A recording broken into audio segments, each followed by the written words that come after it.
Merhaba arkadaşlar, kanalımdan ve mutfağımdan herkese selamlar ve sevgiler. Bugün sizlere yine bir nefis bir poğaça tarifi ile geldim.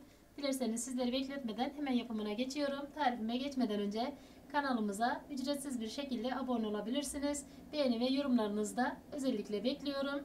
Şimdiden hepinize ayrı ayrı teşekkür ediyorum. Öncelikle bir su bardağı sütümü yoğurma kabıma alıyorum. Bir su bardağı ılık su alıyorum. Bir paket maya ekliyorum. Öncelikle mayayı bir karıştıralım. Yarım çay bardağı kesme şeker ekliyorum. 2 yemek kaşığı toz şeker de ekleyebilirsiniz.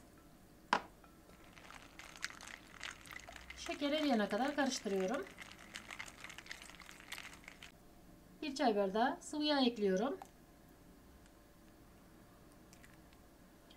Bir tane yumurtanın akını ekliyorum. Sarısını üzeri için ayırdım. 1 tatlı kaşığı tuz ekliyorum.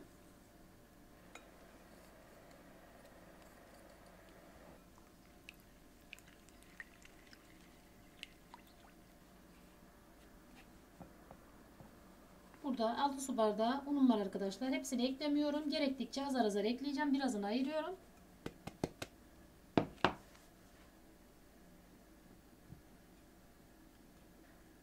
Kulak memesi kıvamında yumuşacık bir hamur elde edelim.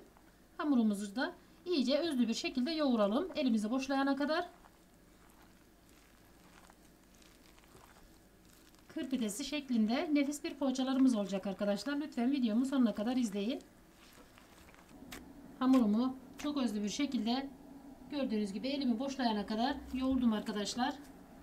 Bu kadar yeterli.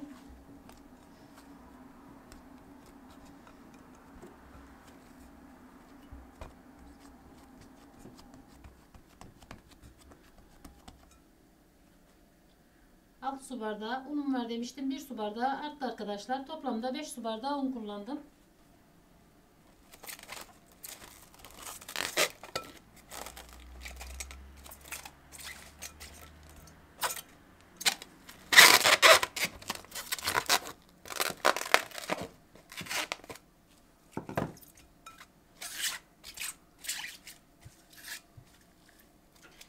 Evet arkadaşlar, hamurumuz hazır. Şimdi 20-25 dakika mayalamaya bırakalım. Hamurumuz mayalanırken iç harcını hazırlayalım. 3 tane büyük boy patatesi küp küp doğrayıp haşladım arkadaşlar. Videoda vakit kaybetmemek için. Şimdi 1 tatlı kaşığı pul biber, 1 tatlı kaşığı kırmızı biber, 1 çay kaşığı da tuz ilave ediyorum. Tuzunu haşlarken de birazcık atmıştım arkadaşlar. Tuzunu siz de damak zevkinize göre ayarlayın lütfen. Şimdi çatalın ucuyla patateslerimi eziyorum. Patatesimi iyice ezdikten sonra şöyle göz kararı 1 yemek kaşığı da sıvı yağ ekliyorum. Daha sonra iyice bir karıştırıyorum.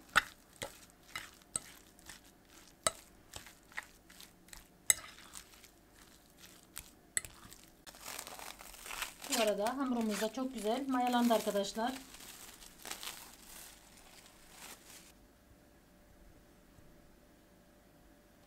Masama bolca un serpiştiriyorum ve hamurumu masanın üzerine alıyorum.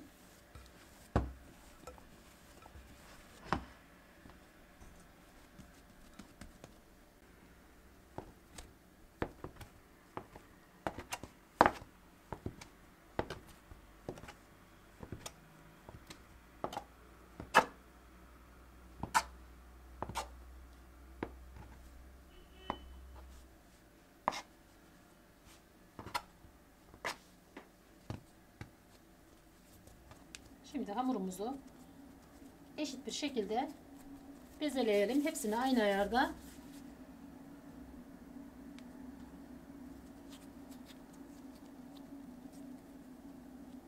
Büyük parçalardan birazcık kopartalım.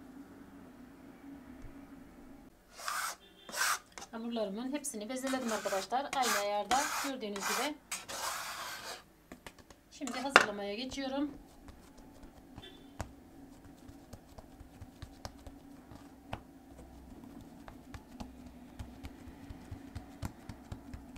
Bezelerimizi hazırladıktan sonra bir 5 dakika bekletirsek daha düzgün açılır. Şöyle elimle şöyle birazcık büyükçe açıyorum. Şimdi hazırladığım iç harcından şöyle bolca koyuyorum.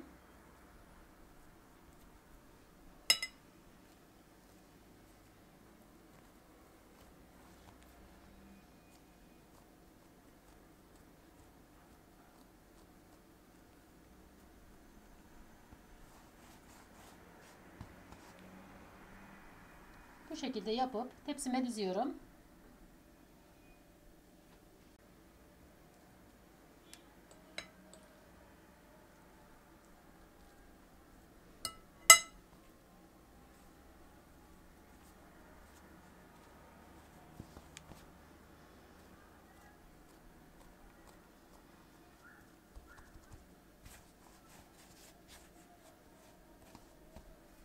Şöyle elimizle birazcık da yastıtalım arkadaşlar.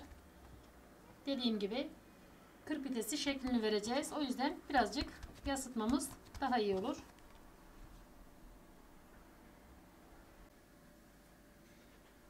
Evet arkadaşlar, poğaçalarımı hazırladım. Tepsiye dizdim. Şöyle üzerine bir bez kapatıyorum.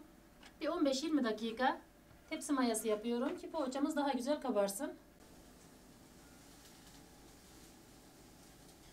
Poğaçalarımızı tepsi mayası yaptık arkadaşlar. Gördüğünüz gibi ne güzel de kabarmışlar. Şimdi desen verelim. Poğaçalarıma şu şekilde çizikler atıyorum. Birazcık bastıralım arkadaşlar. Ben bastırdıkça arkasından kabarıyor.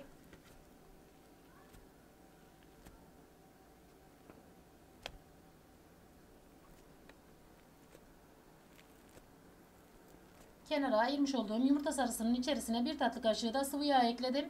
Karıştırıyorum.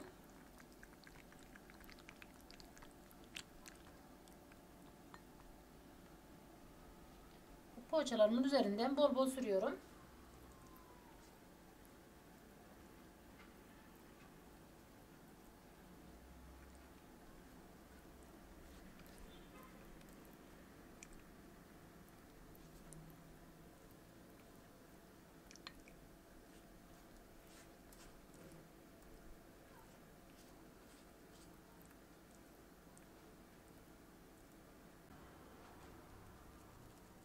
Şimdi şu şekilde çörek otu atıyorum arkadaşlar.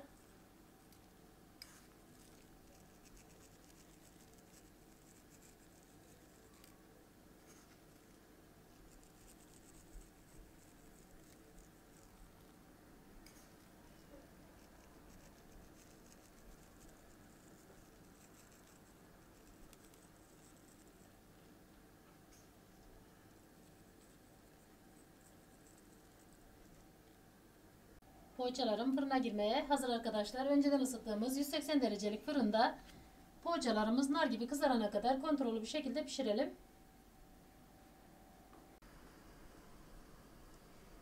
Poğaçalarım pişti arkadaşlar. Bir 10 dakikada dinlendirdim. Ön sıcaklığı geçti. Şöyle de bir yumuşaklığını göstereyim. Gördüğünüz gibi pamuk gibi yumuşacık poğaçalarımız oldu arkadaşlar. Umarım sizler de dener ve tarifimizden memnun kalırsınız. Şöyle de içinin lezzetini hep birlikte görelim arkadaşlar.